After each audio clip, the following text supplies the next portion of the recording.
बागड़े का अभिभाषण होगा और सत्र की शुरुआत होगी। तो राजस्थान विधानसभा बजट सत्र आज से शुरू हो गया है।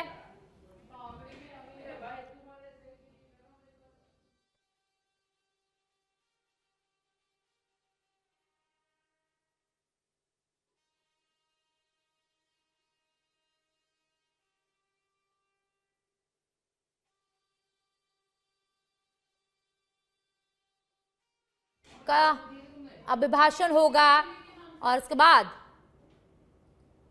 सदन की जो कार्यवाही है वो शुरू होगी। तो सीधी लाइव तस्वीरें विधानसभा से, राजस्थान विधानसभा से लाइव। तो राज्यपाल हरिभाऊ बागड़े विधानसभा पहुंच चुके हैं, मुख्यमंत्री भुजनलाल शर्मा यहां पर पहुंच चुके हैं, इसी के साथ सभी विधायक, सभी जो नेता हैं वो विधानसभा में पहुंच चुके हैं। और देखिए कुछ ही देर बाद राज्यपाल हरिभाऊ बागड़े का अभिभाषण यहां पर शुरू होने वाला है।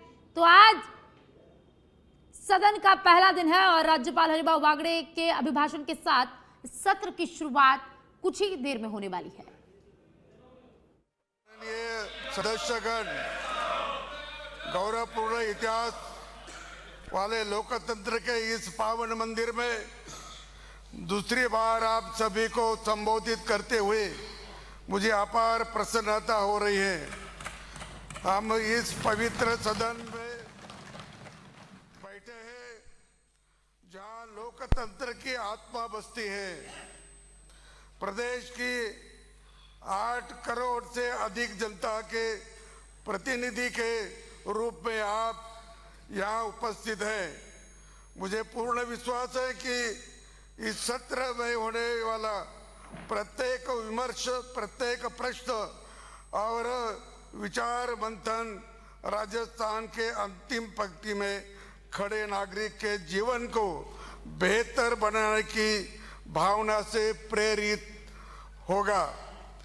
मुझे ये दृढ़ विश्वास है कि आप सभी माननीय सदस्यों की प्रखर बुद्धि, तांत्रिक दृष्टि और रचनात्मक सुझाव से हम अपना प्रदेश निरंतर नई ऊंचाई को छुएगा। राजस्थान विधानसभा की अपनी गौरवशाली परंपरा रही है। इस सदन से निकलकर अनेक विभूतियों ने संसद को दोनों सदस्यों में बैठकर आपकी सेवा की है और आज भी कर रहे हैं। ये हमारे लिए गर्व का विषय है। अपने लिए, हमारे के अवैध में अपने लिए प्रयोग करता हूं कि आप सभी के लिए, अपने लिए गर्व का विषय है कि इस विधानसभा की गरिमा और परिपक्वता के देश भर में राजस्थान की एक विशिष्ट पहचान स्थापित की गई है। विधानसभा सत्र का प्रत्येक क्षण अमूल्य है। मेरी अपेक्षा रहेगी कि जो अवसर हमें प्रदेश के जनता ने दिया है उसका पूर्ण सदुपयोग हो। जाति, धर्म, समुदाय, क्षेत्र विशेष और दलगत राजनीति से ऊपर उठकर विकसित भारत, विकसित राजस्थान के संकल्प को साकार करने में हम अपनी पूर्ण भागीदारी निभाएंगे। अब ये निकल रही,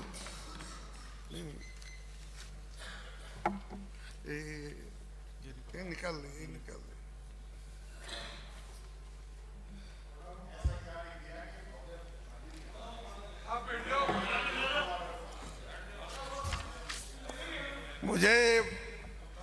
मुझे बताते हुए अत्यंत हर्ष की राज्य सरकार ने नवीन युवा नीति और राजस्थान रोजगार नीति के साथ ही वर्ष 2026 में 1 लाख सरकारी पदों के लिए भर्ती कैलेंडर जारी किया है। इसमें प्रदेश के युवा को उत्साह का संचार हुआ है। प्रदेश के युवा खिलाड़ियों के लिए राज्य खेल गतिविधियों को लगातार बढ़ावा दिया जा रहा है। इसी क्रम में 7 शहरों के खेलो इंडिया यूनिवर्सिटीज गेम्स 2025 को सफल आयोजित किया गया है। इसमें देश भर के 222 विश्वविद्यालय की 7,000 खेल प्रतिभागियों ने हिस्सा लिया। इससे प्रदेश के खेलों के प्रति उचित माहौल बना है। मुझे खुशी है कि बिहार में हुए खेलो इंडिया यूथ गेम्स में प्रदेश के खिलाड़ियों ने 24 स्वर्ण, 12 रजत एवं 24 कांस्य पदकों का सहित कुल 60 पदक जीतकर हमारा नाम, राजस्थान का नाम रोशन किया है। राष्ट्रीय एवं अंतर्राष्ट्रीय स्तर पर अपनी पहचान कायम रखने वाले उन 50 खिलाड़ियों को 2,95,00,000 रुपए का सहायता अनुदान प्राप्त किया है। जयपुर, भरतपुर एवं उदयपुर में 25-25 करोड़ की लागत के बालिका आवासीय खेल संस्थान स्थापित किए गए हैं। सरकार ने युवा के उज्जवल भविष्य हेतु शिक्षा के क्षेत्र में अनेक नवाचार किए गए हैं। इन विविध नवाचारों ने शिक्षा क्षेत्र में मजबूत करने का काम किया है। शिक्षा सामाजिक परिवर्तन और उज्जवल भविष्य की आधारशिला है। विद्यार्थियों को संस्कार युक्त एवं गुणवत्ता आधारित शिक्षा प्रदान करने के लिए अपनी सरकार कृत संकल्प है। शिक्षा को भारतीय मूल्यों से जोड़ने के लिए भारत सरकार ने राष्ट्रीय शिक्षा नीति 2020 लागू की है। इस नीति के अनुरूप प्रदेश में शिक्षा के मंदिर के रूप में विकसित पीएम श्री विद्यालयों में बाल वाटिकाएं संचालित की जा रही है, जिसमें विद्यार्थियों में शारीरिक स्वास्थ्य, संख्यात्मक कौशल और सामाजिक विकास को प्रोत्साहन मिल रहा है। गरीब और जरूरतमंद वर्ग के बच्चे भी निजी विद्यालयों में अध्ययन कर अपना भविष्य निर्माण कर रहे हैं। इसके लिए 2,37,000 से अधिक बच्चों को शिक्षा के अधिकार के अंतर्गत शैक्षिक सत्र 25-26 में निजी विद्यालयों में निःशुल्क प्रवेश दिया गया है। ऐसे विद्यालय को 996 करोड़ रुपए की फीस का पुनर्भरण किया है। विगत 2 वर्षों में भारतीय विद्यालयों में अध्ययनरत 63 लाख अधिक विद्यार्थियों के यूनिफॉर्म एवं स्कूल बैग उपलब्ध करने के लिए 482 करोड़ रुपए की अधिक की राशि डीबीटी के माध्यम से हस्तांतरित की जा चुकी है।